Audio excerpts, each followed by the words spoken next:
What's going on, everybody? This be your boy DJ Anonymous with Sports Biz Music, the podcast, episode 55. And I got a special guest on the show today. I got Dok Brass on the show today. How you doing, man? Hello? Hello? Hello? Yeah, you can hear me? Yes, I can. What's up, brother? How you doing? I'm good, man. I'm good. I appreciate you having me. No problem. So, for the people who don't know of you yet, you could pretty much give you a little introduction about yourself before we get into the questions. Yeah, sure. I mean, I'm Dok Brass. Okay. D-O-K, right? Doc with a K, if it's all the same. Yes. It ain't don't bother. Tell the little monster, no, I ain't your father. You know what I mean? Yeah. Sorry. If that doesn't prove anything, I'm a huge MF Doom fan because that was a Doom quote, or technically, more specifically, a Victor Vaughn quote. But yeah, no, I'm Dok Brass, and I'm a finger drumming superhero nerd. That's the title I guess given myself. Dok Brass is really more of a superhero symbol above anything else in terms of representing the hip hop culture. And really helping set an example of overcoming negativity with positivity. Mm-hmm. And, and he does so, or I do so with, advanced finger drumming methods that I try and push the boundaries on. I don't use any loops on my beats at all. Mm-hmm. I chop everything and program the beat the way that I would want it to be in terms of getting my muscle memory in place. And yeah, I just do like a live cypher show kind of thing. I like to go around and play beats live on the streets. I plug a mic in so MCs can spit over it, and or I'll just go out and just jam for the sake of jamming.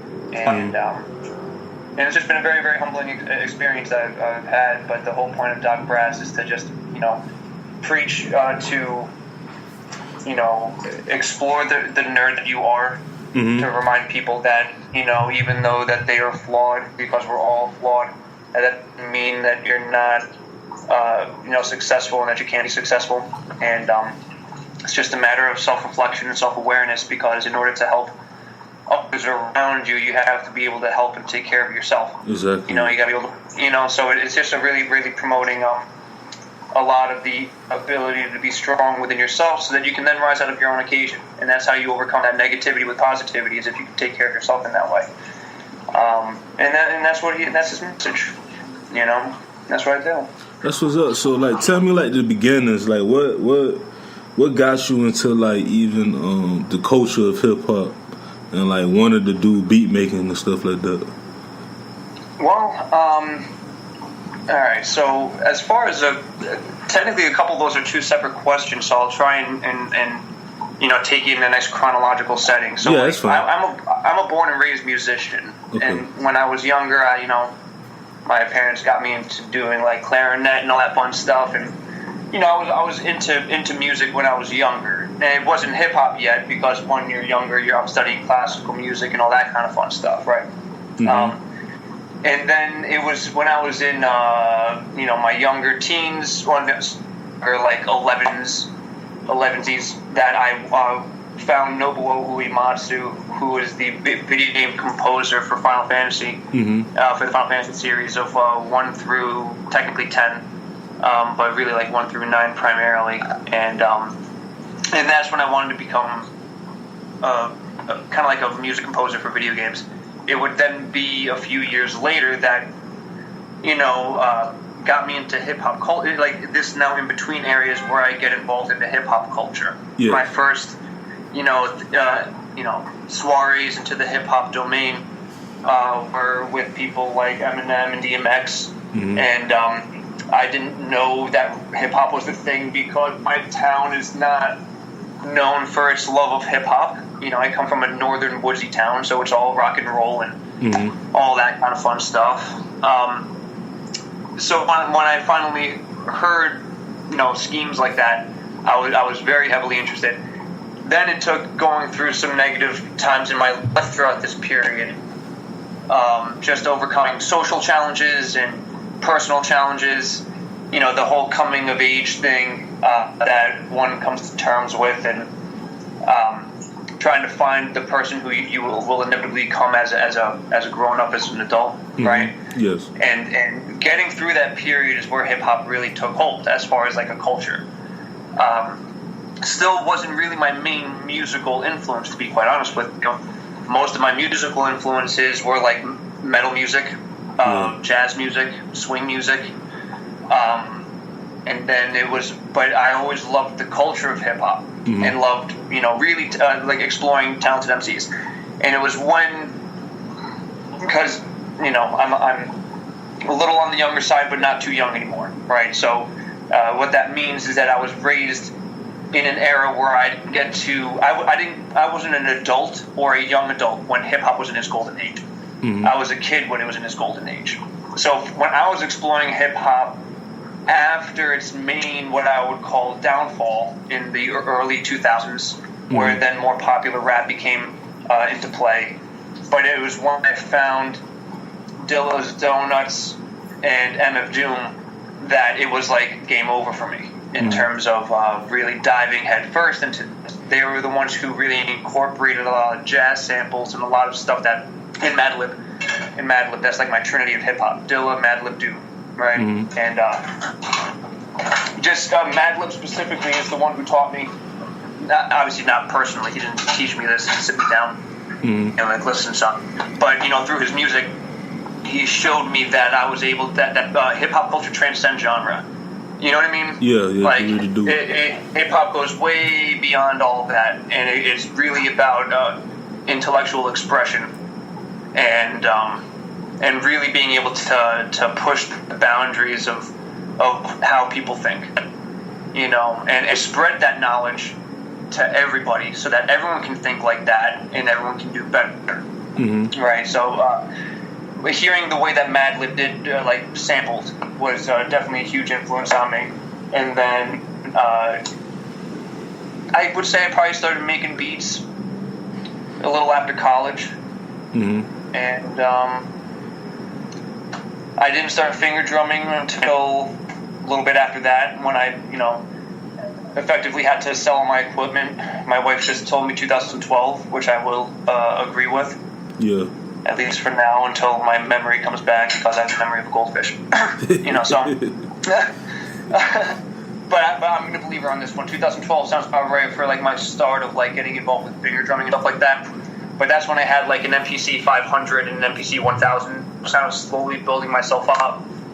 Once I got the 2500 was when I could really fully express myself and push the boundaries. And then it was just a couple of years ago that I started my Instagram account. I didn't have a mask. I didn't have anything. It was just kind of like get myself out there. And it's been, the story just continues, man. That's We're in living history. Yeah, living history. That's what's up. Because I remember I had seen you, because I know it's a couple other people, I forgot their names, that they do the beat making and stuff on social media. But when I looked at yours was more unique, because the fact that I know it's a part of your brand, like you don't want to show your identity, but like the alien mask, like it was like very dope. But like why did you want to don't want to show nobody your identity? Well, because symbols last forever and humans die. Okay, that makes sense. Simply just as far as like simple put kind of stuff goes, it's like there's obviously a very deep philosophical mindset that comes between the judgment of something that can last forever, or at least like a picture, a perspective, and a symbol, as opposed to just a human being that ages. And the two examples I will generally provide would be, if you see, like when you were growing up and you had your favorite artist, and especially because we're talking about like hip hop music, right? You can pick out your favorite MC and like look at them now, and you will automatically question if they still can rep what they did back then. And it's for no other reason other than the fact that they just look older. And I'll tell you what, they'll still crush that microphone. You know what I mean? But it's this perspective that people have that with age comes a futility, right? Mm-hmm. Yes. So then the other example is Spider-Man, right? Or you can technically use any superhero in this respect. I'm actually technically a DC guy, but I love me some Marvel. But Spider-Man's obviously one of the most famous people that's like famous superheroes in the world. So easy analogy. So Spider-Man has been out for over 50 years of human time, right? But in comic book time, he would have barely aged at all, or at least like to a degree. The timeline that's presented is based off of the storyline that the writers wanted to have him go through. If you didn't know how old Peter Parker was, the symbol of Spider-Man has lasted decades upon decades upon decades. Yes. Right. So it's like that's why I wanted to take more of a superhero symbol approach. Which, funny enough, like I guess I can definitely see why people would say alien. And technically he's a robot, so I don't like to correct what people have envisioned in themselves because that's the beauty of a symbol. It can mean whatever it means to you, right? And if it's something, and what I think is funny is that most people would go to alien because it's something that's extraterrestrial coming to us. And expanding that knowledge as opposed to something robotic, which would generally be presumed as being man-made and therefore something in service of, not to be, served, kind of thing. Sorry, No, that's fine. Like I just feel like that's still dope, though. Like you have, like you said, like for me, it was more like when I was growing up. I always looked at superheroes like Batman, but also like watched wrestling. So I remember one of my favorite wrestlers was Kane. So Kane, he always had the mask on and stuff. And then when he took it off, it kind of changed the perspective that I always had of him.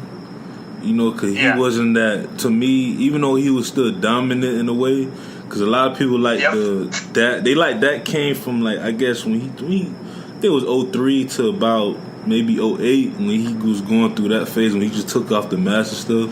But for me, I will always remember that Kane that was like, he came in 97 and he was dominating everything. Like, people were scared of him. Like, yeah, man, absolutely. Him and Undertaker. Yo, like, I was a big Undertaker fan back in the day. As far as wrestling goes, I was big into wrestling when I was younger. And, it just kind of escaped me, but like, dude, I definitely feel you. And like, here's the thing, and it's tough because in order to really communicate with people, the mask I had made is a beautiful mask, and it was very well done. One of the challenges of it is that it's difficult to speak through, right? Yeah. So when I'm in Dok Brass uniform, I really become more of a pantomime. Unless we're in a quiet enough location, in a house, and we're just chilling and talking, where you can probably hear me through the mask. I just sound muffled, right? But if I were to put on the now, you would it would sound vastly different as opposed to anything else. And the reason why I bring that up is because it becomes challenging to spread a message and to talk to people on an individual basis, and to say enough words in the appropriate context that make an impact on somebody when you can't really speak through the mask like that, right? And so there are times where so what I'll do is I'll rock a bandana so people can see, I guess, like the top half of my head, and then eventually when I want to breathe and be social, there are people who have tracked me down, and it's very, very tough.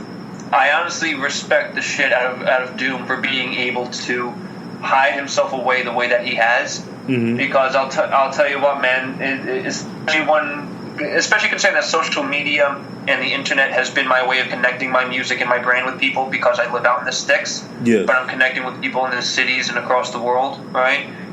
And it's through the social media aspect of it, it's a very double-edged sword, because people will find you. They will.